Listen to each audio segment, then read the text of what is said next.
нийгмийн эрүүл мэндийн салбарын одоо 100 жил ёс зүйн асуудал гэсэн ийм бэлтгэл байна. За бэлтгэгчид Данилын Борш Монгол Улсын гавьяа багш, за философийн ухааны доктор профессор, за хамтран одоо бэлтгэгчтэй оюун билэг уршийн анагаах ухааны доктор, за илтгэгчийн бол дэ оюун билэг багш, анагаах ухааны доктор, за оюун билэг уршийн 2015 онд анагаах ухааны докторийн зэргийг хамгаалсан. За эпидемиолог нийгмийн эрүүл мэндийн судлалын асуудлаар ахлах зэрэгтэй ийм багш юм байна. За ингээд анагаахын шилжүүлэхүүний үндэсний их сургууль нийгмийн эрүүл мэндийн сургуулийн ахлах багш, Монголын нийгмийн эрүүл мэндийн мэргэжлүүдийн нийгмийн ийм гишүүн байна. За тэгэхээр таны итгэлээ тавихыг хүсэж байна. Зэрэгтэй хоёр салбар уралдаан болдог учраас манай оролцогчид бэкаут хийгээд хоёр салбар уралдаанд оролцоорой. Нэгдүгээр салбар уралдаан нийгмийн эрүүл мэндийн тусламжийн асуудал, хоёрт нь эдийн засаг менежмент салбар уралдаанууд 12-аас эхэлж байгаа. Тавх ороо. Одоо нэгдүгээр уралдаан дээр тавих сүүлээс 2 хэлбэр оюун билэг доктор 10 минут, 5-10 минут дараад маш товчхон танилцуулж байна. За сайн байцгаана уу? Хүрэлт оролцож би хурлын оролцогч та бүхэнд эрүүл мэндийн салбарын 100 жилийн баярын мэндийг хүргэе. За тэгэхээр энэхүү илтгэлийг Монгол Улсын гавьяа багш, философийн ухааны доктор профессор Данилын Борш удирдлаганд бэлтгэлээ. За Монгол Улсын нийт слайд гэж юм. За тэгэхээр дэлхийн дахинд эрүүл мэндийн тусламж үйлчилгээ үйлчлэгч аюулгүй байдлын томоохон хэсэг нь эмнэлгийн мэргэжилтний ёс зүйн хэм хэмжээний асуудал. За мөн хүний оролцсон эрүүл мэндийн судалгааны үед мөрдөх ёс зүйн хэм хэмжээний асуудал гэсэн энэхүү хоёр одоо хэм хэмжээний хүрээнд тухайн одоо эмч эмнэлгийн мэргэжилтэн судалгааны багийнхан зориулан тухайн улс орн маань зөвлөмж удирдамжийг боловсруулан нийтээр хэлэлцүүлэн одоо хэрэгжүүлэхийг зөвлөмж болгодог. За энэхүү хоёр хэм хэмжээний хүрээнд хүний эрхийг дээдлэн дараах нийтлэг 3 одоо зарчмын хүрээнд үйл ажиллагаа явуулахыг зөвлөмж болгосон байдаг. За өндөр ашигтай байх, хүний хүндэтгэж шударга байх гэсэн эдгээр зарчим тогтдог байна. За манай Монгол Улсын хувьд 1998 онд эрүүл мэндийн тухай хууль батлагдсан гарахад эрүүл мэндийн тухай хуулийн 26-гийн 1-р залтанд эрүүл мэндийн төрийн захиргааны төв байгууллагын дэргэд анагаах ухааны ёс зүйн одоо хяналтын хороо ажиллахаар зааж өгсөн байдаг. За тэгэхээр анагаах ухааны ёс зүйн хяналтын хороо 1999 онд анх байгуулагдаад эмнэлгийн мэргэжилтний ёс зүйн хэм хэмжээний асуудал болон за судалгааны ёс зүйн асуудлуудыг аль хэдийн одоо авч хэрэгжүүлэн ажиллаж байсан, шийдвэрлэн ажиллаж байсан бол 2003 оноос анагаах ухааны ёс зүйн хяналтын хороо болон эмнэлгийн мэргэжилтний ёс зүйн хяналтын хороо хэмээн хоёр тусдаа бий ажиллах болсон байна. За эдгээр хороонууд маань ёс зүйн хэм хэмжээ болон эрх зүйн хэм хэмжээний хүрээнд үйл ажиллагаа зохицуулан явуулдаг.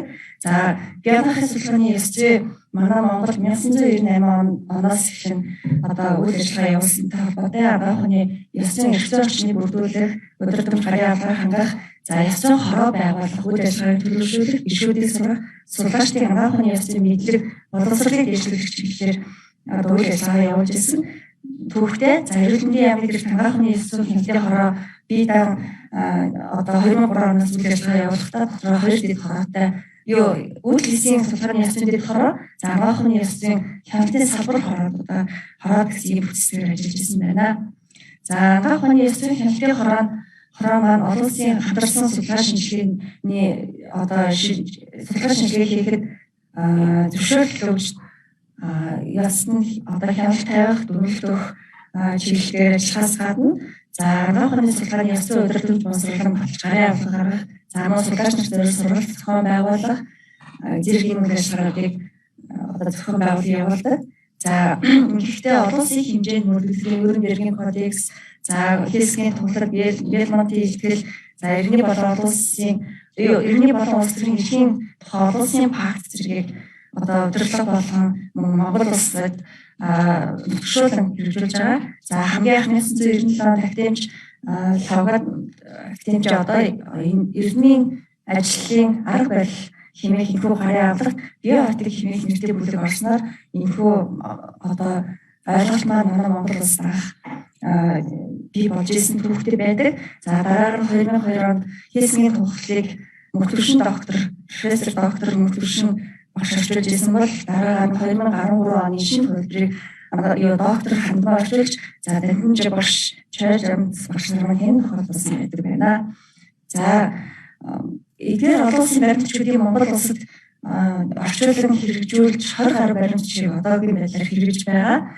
За эрх зүйн үүднээс эрүүл мэндийн тухай хууль болон эрүүл мэндийн сайдын тушаалаар батлагдсан дөрвөн удирдамж, дөрвөн журам зэргийг судалгааны ёс зүйн хэм хэмжээний хүрээнд баримтлан ажиллаж байна. Жишээлбэл эмийн эмнэлзийн туршилт явуулах журам, за хүний өөр хөгжлийн судалгааны ёс зүйн хэмжээний журмууд байдаг. Тэгэхээр шинжилгээ ухааны технологийн дэвшлийн чухал ололт хиймэл оюун ухааныг эрүүл мэндийн засгийн жүргизлийг нэвтрүүлэн хэрэглэх баримтлах ёс зүйн үндсэн асуудлыг тэгэхээр дахин хөндөг авч үзэж байгаа. За тэгэхээр эрүүл мэндийн байгууллагаас 2021 онд эрүүл мэндийн хиймэл оюуны ёс зүй ба засаглал хэмээх удирдамж 9 бүлэг бүхий удирдамжийг боловсруулан гаргасан байдаг бол манай Монгол улсад ЮНЕСКОгийн Бангкок дахь төлөөлөгчийн газрын дэмжлэгтэйгээр эрүүл мэндийн өвлийн нийтийн сайн сайхны ашиглах нь хэмээх энэ хууль семинараар энэ эмнэлзийн хиймэл оюуны ёс зүйн талаар баримтлах Улаанбаатар зарчмыг Монголын анагаахын хиймэл оюун ухааны холбоо боловсруулан гаргаад байгаа. Тэгэхээр бид цаашдаас энэхүү ёс зүйн хэм хэмжээг хиймэл оюун ухааны ёс зүйн хэмжээс баримтлах судалгаанд нэвтрүүлэх хэрэглэх ийм шаардлага зүйсээр тавьж байгаа юм байна. За энгийн мэргэжлийн ёс зүйн хяналтын хороо гэж түрүүний та бүхэн илтгэхийн өмнөсөн. За энэхүү хороо маань дотроо 2 дэд зөвлөлттэй энгийн мэргэжлийн ёс зүйн зөрчлөөс сэргийлэх, соёлын эрхлэлтийн зөвлөлт, иргэдийн өөрчлөлт хөндлөлт хянах шийдвэрлэх дэд зөвлөлтийн энэхүү 2 зөвлөлтөд ажилладаг. За энэ маань төрийн захиргааны төв байгууллагад иргэд буюу эрүүл мэндийн яамны иргэд ажилладаг. За дотроо салбар хороо болон эсийн хороо гэсэн энэ бүтцийг ажилладаг. За хамгийн сүүлд бол энэ энгийн мэргэжлийн ёс зүйн хяналтын хорооны дүрм маань 2017 оны А/956 тодорхойлолоор эрүүл мэндийн сайдын тушаалаар батлагдсан гарсан. За дараах 6 нийтлэг зарчмын хүрээнд үйл ажиллагаа явуулахдаа энэхүү дүрмийг энгийн эрүүл мэндийн байгууллагын ажиллагаа энгийн мэргэжлийн бүр бүрдэж дагаж мөрдөө хэмээн зааж өгсөн байдаг. За энэхүү хороо маань улсын хэмжээнд ёс зүйн чиглэлээр энгийн мэргэжлийн удирдсан чиглүүлэх ёс зүйн алдаа зуршил гаргахаас сэргийлэх соёлын эрхлэх ажлыг зохион байгуулж явуулж байгаа. За орон тооны бус хүнлэнгийн байгууллага өргөл хөндлөлтийн мөн хянах шийдвэрлэж дүрмэлт зөвлөмж гаргадаг ийм байгууллага байна. За энгийн мэргэжлийн ёс зүйн хяналтын хороо маань дараах эрх зүйн баримтчдын хүрээнд үйл ажиллагаа явуулдаг. За үүнээс гадна эрүүл мэндийн сайдын тушаалаар батлагдсан дүрм, за ялангуяа энгийн мэргэжлийн ёс зүйн дүрмийн энэ чиглэлийн мэргэжлүүдэд өдөр тутмын үйл ажиллагаанд мөрдөх, хэрэгжүүлэхэд нь арга зүйн зөвлөмжийг өгдөг, хяналт тавьдаг. За ийм байдлаар ажиллаж байна. За энгийн мэргэжлийн ёс зүйн хяналтын хороонд ирж байгаа өргөл хонцлогийн жилүүдэд иргэдээс ирж байгаа өргөл хонц харьцангуй болж байгаа боловч за энгийн мэргэжлийн өөр хоорондын харилцаатай холбоотой өргөл хонцоос тодорхой хэмжээгээр ирж байгаа. Үүн дотроос за нөгөө талаас хоёр дэд зөвлөл буюу соёлын эрхлэлтийн зөвлөлд ажиллаж байгаатай холбоотой сургалтын үйл ажиллагаа арчимжиж энэ нь бас иргэд болон энгийн мэргэжлийн хоорондын харилцаанд эргээр нөлөөлж байгаа юм сайн дүр байдаг. Өөрөөр хэлбэл соёлын эрхлэлтийн зөвлөл маань иргэд олон нийт болон энгийн мэргэжлүүдэд соёлын эрхлэх ажлыг хийж байгаа. За ёсын чиглэлийн сургалтын тухайд манай улс анагаахын чиглэлээр үйл ажиллагаа явуулж байгаа ихтэй сургуулиуд маань төслийн өмнөх төслийн дараах сургалтыг эрхлээ явуулж байгаа. За төслийн өмнөх сургалтаар анагаах ухааны ёс зүй, анагаах ухааны ёс зүй хэмээх хичээлүүд явуулж байгаа бол төслийн сургалтаар докторант, магистрантуудад эрдэм шинжилгээний ажлын ёс зүй, судалгааны ёс зүй хэмээх хичээлүүд явуулдаг. Харин төслийн дараах сургалтаар энгийн мэргэжлийн ёс зүй харилцаа хангалтыг төлөвшүүлэх чиглэлээр дараах 6 модулын хүрээнд сургалтыг зохион байгуулалт явуулж байна. За слайднаас ирэхэд ингээд харж байгаа учраас дээрээс нь минут баш байгаа учраас ингээд товчхон танилцуулъя. За анагаах ухааны ёс зүйн чиглэлээр ном гарын авалт маш сүүлийн үед бол нэмэгдэж байгаа. За анагаах ухааны ёс зүйн ном гарын авалтыг манай академич Бурмажуу багш маань анагаах ухааны ёс зүй, анагаах ухааны судалгааны ёс зүй хэмээх нь Белмонти сэтгэл зэрэг анагаах ухааны ёс зүйн хяналтын хорог удирдан авч явж байгаа үедээ гаргаж ирсэн бол сүүлийн үед бол тэр философи ухааны доктор Монгол Улсын гарьяат багш профессор Дамжин багш анагаах ухааны ёс зүйн хураангуй тайлбарлалт судалгааны ёс зүй хэмээх номнууд хэвлэгдэж гарсан байдаг. За эмнэлгийн мэргэжлийн ёс зүй хяналтын гараанаас ангаах оны ёс зүй хэмээх гарын авлагыг мөн боловсруулсан гаргасан байна. За ёс зүйн чиглэлээр улсын хэмжээнд дараах байдлаар хийгдэж байна. За үүнд анх 2004 онд Данданжуу багшийн Монгол улсын Монголын эрүүл мэндийн тогтолцоонд бие ангаах ухааны ёс зүйн нийгэм гүн ухааны асуудал сэдвэр философи ухааны докторийн зэрэг манай ангаах сэдвэр болж ирсэн төрөлтэй байдаг. За таниусан зөвшөөрөл мэргэжлийн ёс зүй, эмчийн мэргэжлийн ёс зүйн сургалтын агуулга, энгийн мэргэжлийн ёс зүйн харилцаа эрүүл мэндийн байгууллагын үйлчлэгчийн эрхүүрийн халаах энэ судалгааны эдгээр одоо чиглэлээр судалгааны ажил хийгддэг байна. Тэгэхээр ангаах ухааны ёс зүйн оролт амжилтуудаас дуртай бол эрхлэн шинжилгээг бол бид их сайн хийж ирж байна.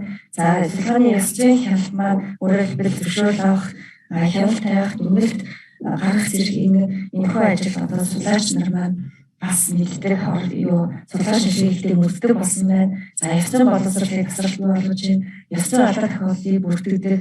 За тэрнээс сэргийлэх энэ ажлууд хийгдэж байна. Үүнээс гадна эрүүл мэндийн салбар судлаачид маань эрүүл мэндийн салбарт ажиллаж байгаа эмнэлгийн мэргэжилтэн за судлаач маань эрэгтэйгээ хамтран ажиллаж байгаа зэрэг ийм болоод амжилттай байна. Тэгэхээр ёс зүйд одоо ирээдүйн шиг хандлага ямар байна гэхээр бид инновац гэж ярьдаг. Тэгэхээр манай эрүүл мэндийн салбар бол ёс зүйн эрэг харилцаа хандлагаар инновац хийхийг зайлшгүй шаардлагатай байгаа. За нөгөө талаар COVID-19 сархлын үед бид гамшигын ангаах ухааны ёс зүйн одоо журмыг баримтлан ажилладаг. Энэ талаар мөн мэргэжийг суралцах зайлшгүй шаардлагатай байгаа. За мэргэжлийн ёс зүйн хэмжээний дүрмийг боловсруулан мэргэжил тус бүртээ хэрэгжүүлэх шаардлагатай байгаа. Нөгөө талаар хэмэл оюун ухааны ёс зүйн асуудлыг бид нар судалгаанда нэвтрүүлэх, хэрэглэх зайлшгүй шаардлагатай байна. За ёс зүйн чиглэлээр эрдэм шинжилгээний ажлыг өргөжүүлэх нь зүйтэй байна. За ингээд анхаарал хандуулсан та бүхэнд баярлалаа.